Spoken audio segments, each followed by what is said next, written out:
Big event para sa big fans ang hatid ng Pure Gold. Dahil gaya ng tradisyon, may line-up na para sa Pure Gold OPM Con Generations 2026 kung saan nakatakdang mag-perform ang mga pinaka-nagniningning na OPM artist ngayon. Alamin ang detalye sa Balitang Entertainment, hatid ni Sam Martos.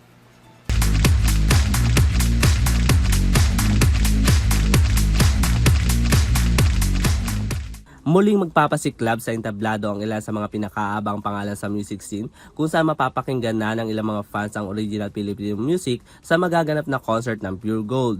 Pinamagatan itong Pure Gold OPM Con Generation 2026. Ibinahagi nila ang anunsyo sa kanilang social media post, kabilang ang official poster at kung sino ang mga artist na kabilang sa nasabing concert.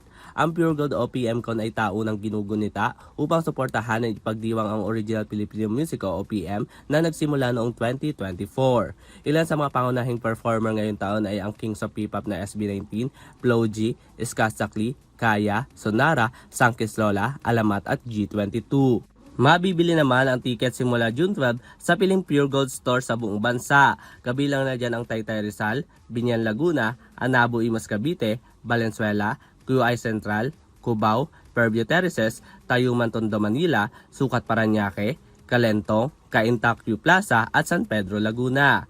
Nagkakahalaga naman ang concert ticket para sa OPM Con Generation ng 1,500 pesos hanggang 8,500 pesos. Samantala magaganap naman ang Pure Gold OPM Con Generation 2026 sa darating na July 11 sa Smart Araneta Coliseum sa Quezon City sa ganap na alas 6 ng gabi.